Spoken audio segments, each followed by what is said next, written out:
The wealth money can't buy, the 8 hidden habits to live your richest life அப்படின்ற இந்த book தான் நம்ம பார்த்துட்டு வரோம். ஸோ இதில் வந்து ஆல்ரெடி 2 சாப்டர்ஸ் நம்ம பார்த்துருப்போம், growth and wellness, and third the most thing in the entire world, and that is our family.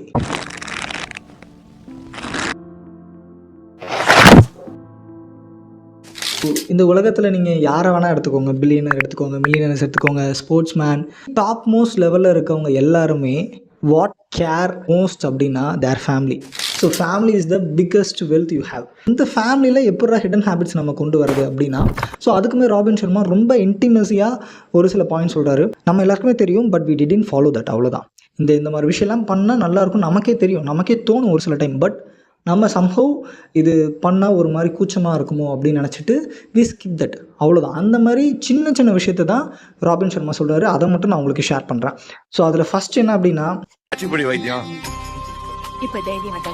Because இந்த கட்டிப்பிடி வைத்தியம் வந்து நம்ம எல்லாருக்குமே தெரியும். ஸோ அதை எப்போ பண்ணணும் அப்படின்னா, when you leave someone, அதாவது ஃபார் எக்ஸாம்பிள் நம்ம அப்பாவை விட்டுட்டு வெளியூருக்கு வரப்பையோ, நம்ம அம்மா விட்டுட்டு வெளியூருக்கு வரப்பையோ, ஆர் நம்ம பிளட் ரிலேஷன் என்னைக்கா வெளியே பார்த்துட்டு அவங்கள்ட்ட ஒரு பாய் சொல்லிட்டு வரும்போது ஒரு ஹக் பண்ணுறதுலையோ, when you leave someone just give a Haq.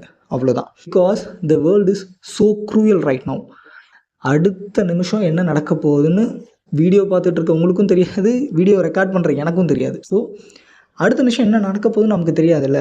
So just spread a love through a hug. அதை ரொம்ப அழகாக சொல்லியிருப்பார். தென் இன்னொரு முக்கியமான விஷயம், ஜஸ்ட் ரெக்கார்ட் எவ்ரி திங். ஒரு ஃபங்க்ஷன் எதுவாக இருந்தாலும் ஃபோட்டோகிராஃபர்ஸ் நீங்கள் சொல்லியிருந்தாலுமே they didn't show in your eyes. உங்கள் கண் வழியாக அவங்க யாரும் பார்க்கல. அவங்க கண் வழியாக தான் அந்த மாப்பிள்ளை பொண்ணாக இருக்கட்டும், அந்த காது குத்து விழாவாக இருக்கட்டும், எந்த ஃபங்க்ஷனாக இருந்தாலுமே ஃபோட்டோஸ்க்காக வேண்டி தான் எடுப்பாங்களே தவிர, அண்ட் அந்த சாட்டிஸ்ஃபைடு ஃபோட்டோஸுமே டிபெண்ட்ஸ் ஆன் யூ. ஸோ நீங்கள் இந்த மாதிரி எடுக்க சொல்கிறதுனால எடுப்பாங்க. எனக்கு ஃபோட்டோகிராஃபர்ஸை பற்றி டெப்த் நாலேஜ் இல்லைனாலுமே, because they all are the sellers, right? அவங்களுக்கும் அந்த ஃபோட்டோஸ் நல்லா இருந்தால் தான் தே ஹாவ் அ மணி. இது வந்து என் ஃபோனில் நான் எடுத்த ரெக்கார்ட் அப்படின்றது வந்து தனி. பிகாஸ் நாளைக்கு அந்த ஆல்பமில் இருக்க ஃபோட்டோஸை தாண்டி நம்ம ஃபோனில் இருக்க ஃபோட்டோஸ் தான் நம்ம ரிப்பீட்டடாக பார்ப்போம். அதனால் எந்த ஒரு ஃபங்க்ஷன் நடந்தாலுமே அதுக்குன்னு ஃபோட்டோகிராஃபர்ஸ் முன்னாடி போய் நம்ம ஃபோட்டோ எடுக்க தேவையில்ல. பட் உங்களுக்குன்னு நீங்கள் மெமரபுளாக நினைக்கிற எந்த ஒரு மொமெண்ட்டையுமே ஃபேமிலி கூட ஜஸ்ட் ரெக்கார்ட் பண்ணி வைங்க. அது அந்த ஃபீல் ரொம்ப நல்லாயிருக்கும். அண்ட் தென் தேர்டு, ரொம்ப சிம்பிளாக சொல்லணும்னா, இன்றைக்கி நான் 10 ரூபா மொய் வச்சா நாளைக்கு அவன் 10 ரூபா எனக்கு மொய் வைப்பான். அவ்வளோதான். இந்த மாதிரி கல்ச்சர் நம்ம ஃபாலோ பண்ணக்கூடாது. ரெக்யூன்றதுக்காகவே நம்ம கொடுக்கறது வந்து எதிர்பார்ப்பு தானே. ஸோ எதிர்பார்ப்பே இல்லாமல் ஒரு கிஃப்டை நம்ம கொடுக்கணும். அப்போ தான் வந்து அதில் வந்து ஒரு லவ் அண்ட் கேர் இருக்குமே தவிர, எதிர்பார்ப்புகளோடு கொடுக்குற எந்த கிஃப்ட்டுமே கொடுக்குற நமக்குமே வந்து நமக்கு ஒரு மன திருப்தி இருக்காது, வாங்குற அவங்களுக்குமே ஒரு சாட்டிஸ்ஃபேக்ஷன் இருக்காது. ஒரு கிஃப்ட்டு கொடுக்குறீங்க அப்படின்னா ஃபுல்லஸ்ட் யுவர் ஹார்ட். உங்களுக்கு என்ன ஒரு சின்ன ஒரு குங்குமச்சிமராக கூட இருக்கட்டுமே, ஒரு சின்ன ஒரு ஃபோட்டோ ஃப்ரேமாக கூட இருக்கட்டுமே, எதிர்பார்ப்பு இல்லாமல் கொடுங்களேன். அந்த ஃபோட்டோ ஃப்ரேம் அவ்வளோ ஒரு இம்பேக்டை அந்த ரிசீவருக்கு கொடுக்கும். ஸோ ஒரு விஷயம் கிடைக்கிறதுக்காக எதுவுமே கொடுக்காதீங்க. Because everything in this world already decided to go. நம்மக்கிட்ட வர எல்லாமே ஒரு நாள் நம்மளை விட்டு போயிடும். எந்த ஒரு எதிர்பார்ப்புமே இல்லாமல் கிஃப்ட் கொடுங்க. ஃபோர்த் ஒன்று என்னென்னா, listen better then you speak. ஒரு விஷயம் சொல்ல வராங்கன்னா ஜஸ்ட் சிட் அண்ட் ஹியர். உங்கள் பொண்டாட்டி உங்களை திட்டுறாங்கன்னா கம்முன்னு கேளுங்க. அவ்வளோதான். செல்வராகவன் சொல்கிற மாதிரி, ஆமாம் நான் தான் தப்பு, நான் பண்ணுறது மட்டும்தான் தப்பு, அவ்வளோதான், மேட்டர் சால்வ். அவங்க சொல்ல வரதை கேளுங்க. பிகாஸ் கேட்குறது கூட இங்கே டைம் இல்லாமல் இருக்காங்க எல்லாம். அவ்வளோ ஹரிபரி வேர்ல்டு இது. உங்ககிட்ட ஒருத்தங்க டைம் ஸ்பெண்ட் பண்ணி உட்காந்து பேசுகிறாங்க அப்படின்னா ஜஸ்ட் ஹியர் வாட் தே சே. அவங்க என்ன சொல்கிறாங்களோ கேளுங்க. அந்த கேட்குற டைம்லே பாதி சண்டை முடிஞ்சிடும்.